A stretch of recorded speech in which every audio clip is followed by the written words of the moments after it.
What's up? Here he is, the man himself. How are you, sir? Good, man. You know, come on in, man. Oh, Bentley. Oh, is everyone doggy people? Because he's an idiot, but he's a good boy. Come here, buddy. Bentley. Inside, boy. This is the rescue of the house. Oh, okay. Hey, come on. My heart in all this was to get two families together. One from West Palm Beach, Florida, as white gets. Compton, as black gets. My dad's a Marine. There's obviously the Army background. Yep.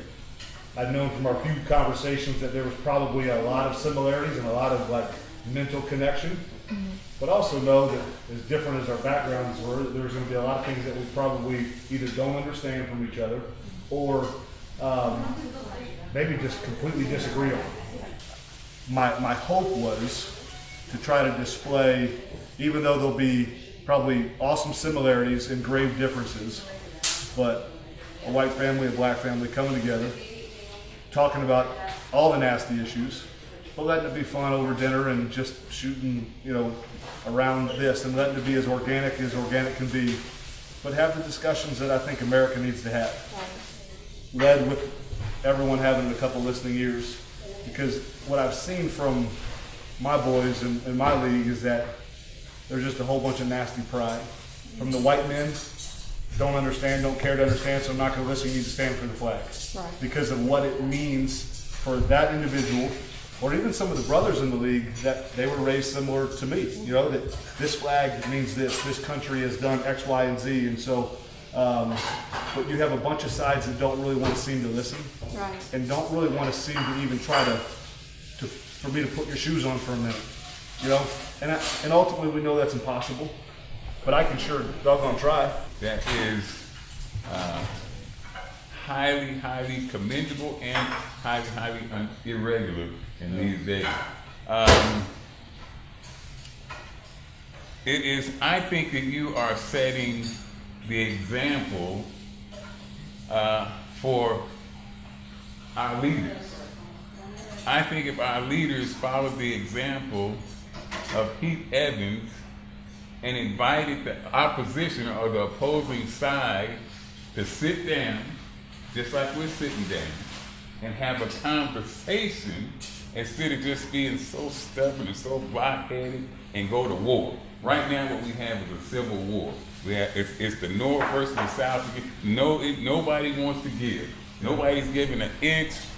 It's just a fight. It's a civil war. You're on this side or you're on this side, and there's no middle ground. Yeah. And either you're going to be on this side, or either you're going to, if you're on Kaepernick's side, or you're on President Trump's side. Nobody wants to do exactly what you're doing. Call them over. Hey, come on over to the White House. Let's sit down and talk about it. Yeah. But out of all those bad words I say, there's one word that CT Fuck you will never hear me say, and that is the N-word. I will not say that. Yeah. You know why? Because to me, it is 1,000 times worse than any other profanity I could use. And that is because how I grew up. Like I said, I was born in 1959. I remember colored on the waterfront. I remember colored entrances, and I remember how it felt as a little kid to be called the N-word. I remember when the N-word was not just a rap lyric. I remember the sting of that at 5 years old. So you won't hear me saying that. I don't care who else said it. What do you feel like a rap lyric? What, like, I know you feel deep because I see your passion come out of you in everything you do. So like, what does that bring up in you even when you hear it still amongst white people as a racist term or black people as almost an endearment term at this point? Exactly. It is, it's to the younger crowd. But black people born 50s, 40s, I guarantee it's not a term of endearment. Right. And when I will never see it as a term of endearment or cool. Because I remember very vividly incidents happening as a child. I just, I wanted to know, I was younger than this baby right now, I was probably 5 or 6 years old, and I wanted to know the price of a toy. And I picked up the toy, and I said, excuse me, sir, can you tell me how much this is? And he said, nigga, if you don't have the money to pay for it, just leave. I'm 58. So that was 52 years ago. I remember that. So thank you, dude. Thank you. I still remember that. So for me, it'll never be just a term of endearment or acceptable. And you will never hear, I said just to tell you, to emphasize how it made me feel. I said, it will never be casual for me. Yeah. It will always hit home with me. Yeah. So you want, out of all the cussing and bad language you hear CT for, and I say everything. Right. But I won't say that. Yeah. When you talk to me about patriot, I want to know, what did you do? When my turn came, I stepped up and I joined the military. And I served and I was honorably discharged. So here's the question. I told you my background. I told you I remember being called, I remember colored bad, I remember colored. I've been pulled over I don't know how many times for fitting the description. I know that side. And I also know of stepping up and serving my country. I know that side also. So I'm uniquely qualified to talk about this. Like I said, you're an analyst, uniquely qualified to be an analyst because of your experience. Yep. I'm uniquely qualified to talk about this subject because of my experience. When my country called, I stepped up and I served and I was honorably discharged from the United States Army. And I've experienced the Watts riots. We lived in Watts during the Watts riot. So I'm uniquely qualified to speak on this subject. Absolutely. Just like you're uniquely qualified to be an analyst. Yeah.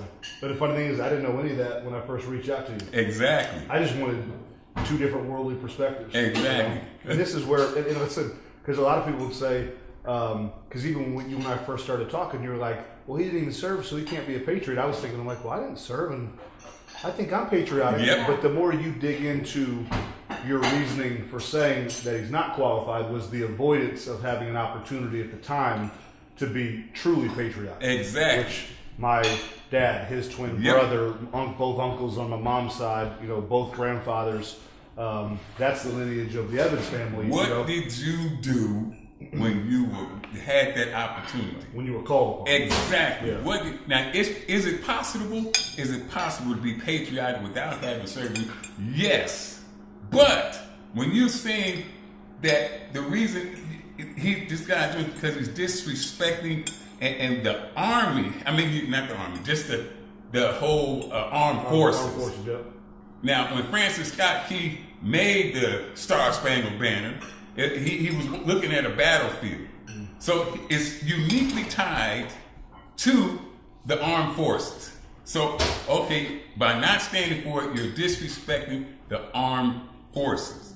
Okay, so you're telling me that I am so supportive of the armed forces. How can you disrespect the armed forces like that? Me, the way I am, I'm going to say, so what did you do?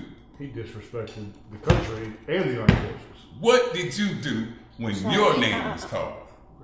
What did you do when your name was called?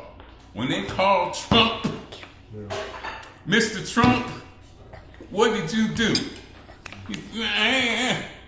I'm sorry, I'm in school. I'm sorry, my heels hurt. My heels is messed up. Which heel? I don't even remember which heel. All I know is I ain't going. That's all. So when you tell me how patriotic you are, I have to delve into your background. That's just the way I am. Yeah. If you tell me you're a football analyst, okay, well then what you know about football here? Well, CT, I was in the NFL for 10 damn years. That's what I know about football. Right. Oh, well then you shut me right up. Yeah. I ain't got. Okay, you're qualified. Right. I get paid to talk about football, CT. Point number 2. Okay, you got me. You're an expert, and anything you say about them, I'ma listen because you qualified. Yeah. But when you yell and stand on there and tell me about patriotism, and then when your turn came to be patriotic, you were not, then I'm going to have a hard time buying your argument. take him out of it. Let's do this. Where do you, when you see a player, white or black, kneeling, let me start with the sitting. Because I honestly, the kneeling was kind of like a halfway point for the players. A buddy of mine spoke with Colin, and really pinned a letter to Colin, and that's when Colin stopped sitting and kneeling. And I respected that from him. But what does that rile anything up in you? Because you were a part of the armed forces. Exactly. You did serve, and you did go through those garbage hot days of boot camp and everything else that I've heard from my dad and his twin brother and uncles. Is there something that gets riled up in you when you see it for what the flag means to you? Here's the question. Is it possible to take a knee and yet be patriotic? Is it possible to take a knee and yet love this country? Is it possible to do those things? Because people are arguing, saying that it's not. It's not. It's impossible to take a knee and still say you love America. You can't do it. It's impossible. Bullshit. No. I am patriotic. I love this country. I've been afforded the opportunity to travel all over this world. And no other country would I rather live in than this one right here. And when the time came for me to stand up and defend this country, I said, yes, I'll go. Because I love this country. Yeah. I was willing to die for this country. So is it possible for an African American man to love this country and still take a fucking knee? I'm sorry, baby. No, I'm okay. so sorry. No, you're fine. This is your house tonight. And the answer is absolutely yes. Oh. Absolutely, without a shadow of a doubt, yes. I consider myself to be very patriotic. I love America. But yes, I can see why he took a fucking knee. And I can take a knee and still be patriotic because I know both sides. I can relate to both sides. I stood up and answered the call when my country called me. And I've been called a nigga. And I've been fitting the description since I was a young boy. So I understand why he took a knee, and I'm also patriotic. So is it possible to do that? Yes, it is possible to do both those things. And I'm living proof. Whatever mom instilled in you, whoever it was, that factor that's allowed you to separate hate and destruction and all that other nastiness and get to the point you're at today, I think that heart attitude is the only thing that will ever change a man's perspective or mentality that's going to allow him to humble himself to sit down and have a conversation like we're going to have tonight. Yeah, I think it is also. Now,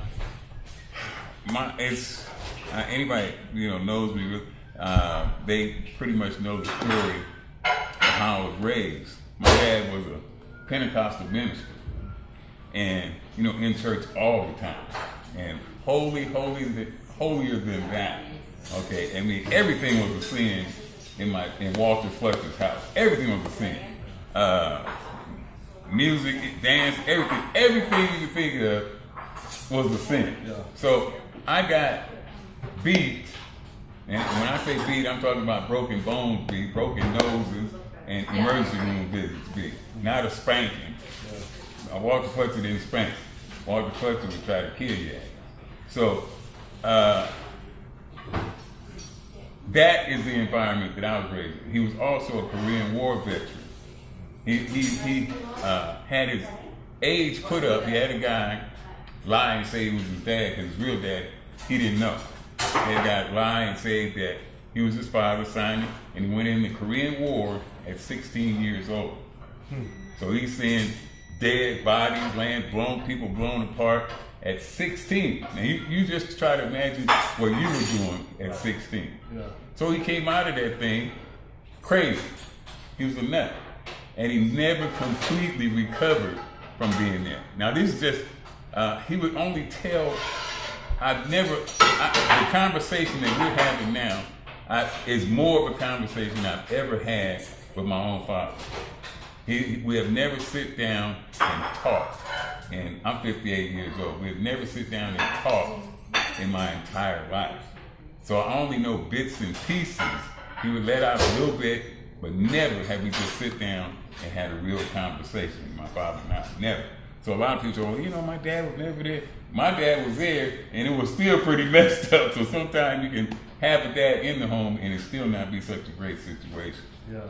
If you were addressing the NFL player community, would the message be much different? Would you come at the players as a whole any different than you would come at your son with? I would tell the players this, and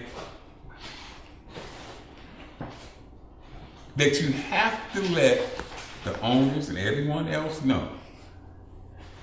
Start out by saying, the reason I'm taking a knee is not because I'm unpatriotic.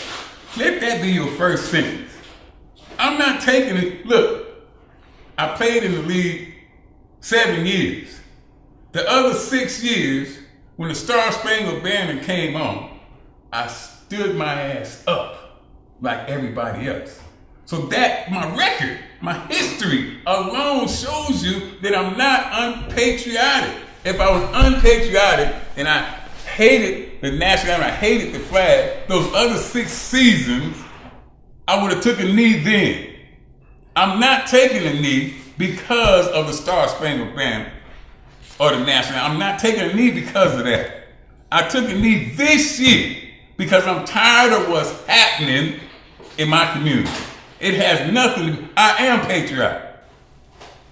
Let them know, first of all, I'm not taking a knee because I'm unpatriotic and I don't love America. Let them know ahead of time. I love my country. I'm proud to be American. And I'm not taking a knee because of that. Because that's not the reason they're taking a knee. And their history proves it. But isn't the message, because 80, 90, whatever percentage of America is so stubborn and they won't hear that message because they view it as unpatriotic or they view it as disrespectful?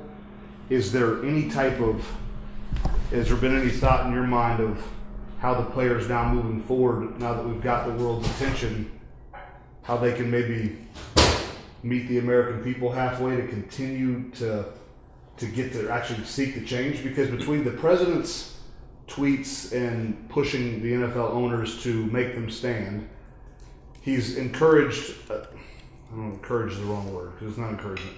He has pushed a lot of portion of America to kind of see his viewpoint on you need to stand. Yeah. And so now my biggest fear is, from your stories and all the stories that I've heard from my boys at work and former teammates, the message isn't getting heard. Exactly. You know, so your first thing was, hey, make sure they know why you are.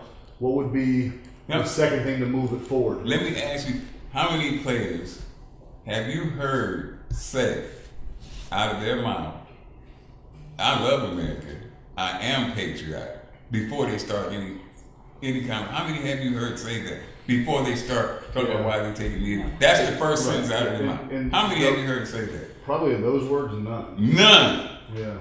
This many. Yeah. That's why I'm telling you how important it is for them to start with that. Yeah. I haven't heard any. I haven't heard. I'm not taking a knee because I don't love this country. Start with that. Start with that. Really? Really? I thought that was the only reason that I thought the only thing he was disrespect. That's the only thing I heard when you took a knee. The only thing I heard was you just start with that. I have heard 0 players. None. Start there. I love this country. Let me start it. I love this country. The other seasons that I was in the NFL, I stood up when the national anthem played just like everybody else. This season I didn't because I wanted to get your attention. It's funny because I haven't heard him say that. I hear him say, I respect our armed forces.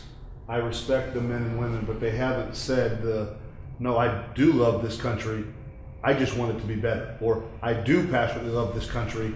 I just know things need to be changed. Right. And maybe just the power of, because I think even from my side, I'm like, man, like there's so many things that have been afforded to us, white, black, Asian, Irish, whatever, this country, like, I haven't traveled the world like you have, but everyone that has keeps telling me, like, there's no better place than our land. What other country would you So, rather yeah. live in than this one? For me, none, but I haven't experienced what you've experienced, but I think that attitude of That's gratefulness. what I want to ask the NFL players.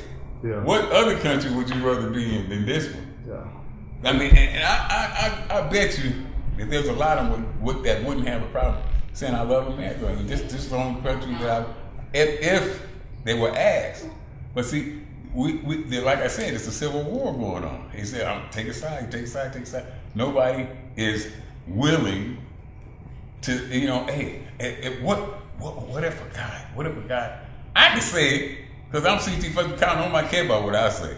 I can say, hey, look, I'm patriotic, I love this country, and when my name was called, I stepped up and I served this country. I can say that because my record shows that. I can stand on my record. I was honorably discharged veteran of the United States Army. I can say that. So when I say I'm patriotic, when I say I love this country, I got something to back me up. I got something to back me up. Now, if they started out like that, I think that they can get the rest of their message heard a lot better. I'm not doing this. But of course, nobody wants to say that they disrespect the armed forces. And it was made into a disrespecting the armed forces argument. It was made into a disrespect, and it never was. Well, and it seems like even a lot of our current and former Marines, Army, Navy, Coast Guard, I couldn't even give a percentage, because some, hey, I fought for their right to kneel. Yeah. Others are like, I'm turning the TV off. Yeah. And we have these very extreme, different understandings of how, again, people think. Exactly. Yeah. And that's, I guess, at the end of the day, I think we're all looking for some easy 3-step process of how to do it, when really the process is most likely going to start with something that most people aren't willing to do, which is humbly listen. And oh man, humbly listen. Oh my God. I don't know what you people are going to get out of this tonight, and by you people, I mean there's a bunch of awesome people that I know follow this man, and there's a couple things that I don't want to go unnoticed tonight. The love word, it gets tossed around too much. Love is an action. Your mom not forced you, but she pushed you to love people, to actively, no, I'm not going to harbor anger and hate and bitterness and resentment. I'm going to choose to love, which is a choice every single day with the nastiness we live in. And then maybe even more important than that, because I don't believe that we can actually love people if we are harboring unforgiveness in our heart. And that story about waking up from this last heart attack in June, and about having a knowing or a calling that you needed to forgive your dad, and that even saying it wasn't enough, that you actually had to take action. Had to take action and go to him and ask forgiveness from him from the bitterness and resentment, anger that you had been holding against him for 58 years. Yeah.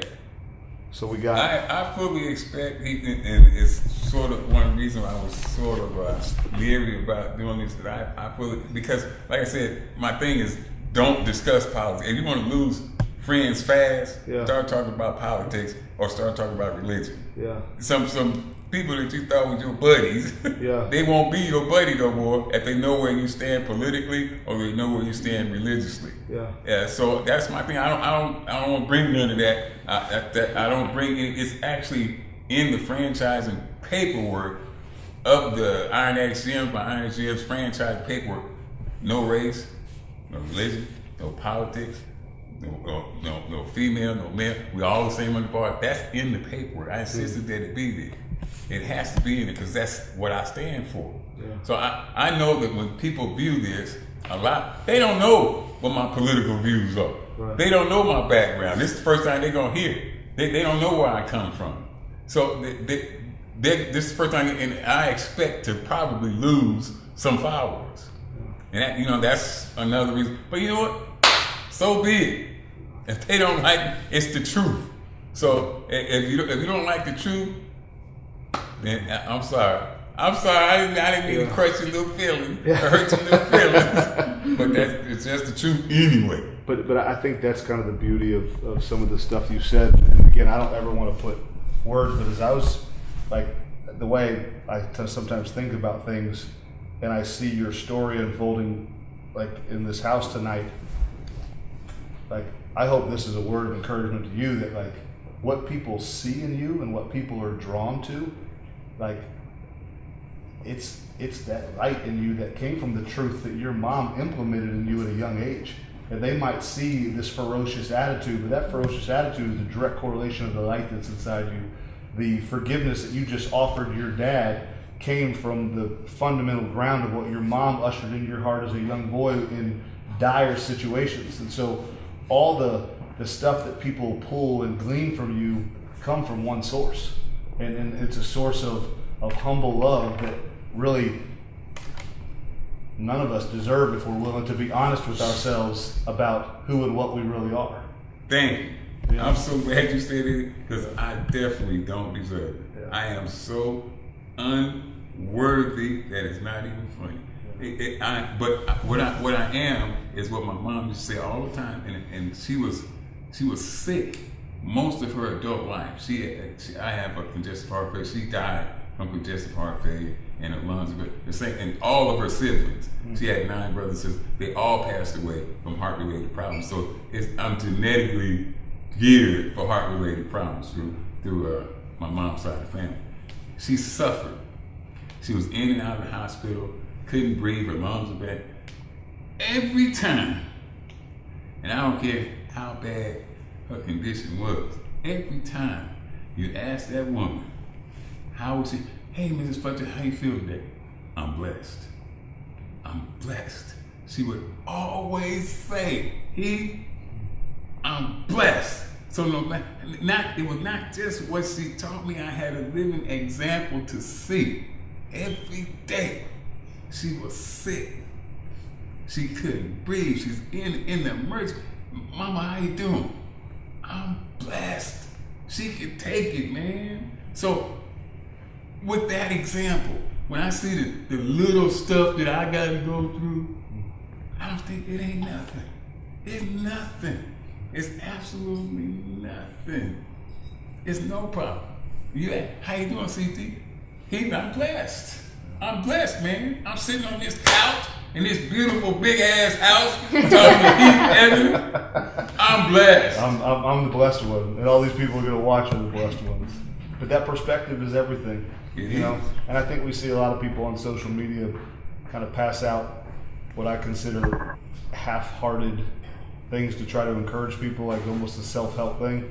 But I think your mom, from what I've gained to understand of her tonight, had a perspective that her life wasn't about her, and that she was probably trying to glorify the God that she had come to know over her relationship with God, and then pass those things on to you. And now you have millions of people that get to glean from all her sacrifice. You know. Yeah, so, I'm blessed. Yes, you are. Yes, you are. Definitely unworthy, but blessed. We'll finish up with this, and you can feel to jump in because I don't ever want to put words in your mouth. So you wrap it up. Yep. My heart is beating real fast. So I need to slow down anyway. Forgiveness. In my personal experience, I've dealt with a lot of nasty stuff from abuse victims. You talk about you're an abuse victim from your father. Your mom had to have been an emotional abuse victim, if not physical as well. For the 10 or the 10,000 that watch this, his heart's been set free by offering his dad something that his dad didn't deserve through forgiveness. I've dealt with bitterness and anger and stuff of all kinds of different levels that still wrestle with in different times and walks. But if something's holding you back, if there is a depression you're battling with, if there's anger that you're battling with, if you've been an abuse victim yourself, I don't want to belittle any of your heart pain because I don't know your pain. But I know if you can find a way and literally ask the God of the universe. You can literally say it that way, to help you forgive. And so many people are anti-religion because people like me screw it up, and they think I'm the reflection of the God that they should be serving or loving, and we screw things up. And I'll be the first one to raise my hand and say that I'm guilty of that. But the forgiveness that he was able to humbly offer has set him free from a weight that he was never meant to carry. And so wherever you find yourself in your walk of life right now, if you're battling with something that you feel is dragging you down, ask yourself if there's someone or something or parents or even a predator in some cases that you need to forgive, because that forgiveness is holding you back. And it's our choice. And it's a humbling process to ask for forgiveness. And in CT's case, it wasn't his job, to ask for forgiveness, but that's what he knew he was supposed to do, and it's an awesome story. Awesome story. Now let's go get some dessert. Hi. CT and I, we haven't got to eat yet. So we sat down and got talking. And it was good too. Oh, yes. I'm gonna take me a plate to go, yes, because please. I need to lay down. Yeah. I got a big comfy bed. It's nice and cold up there. I believe you.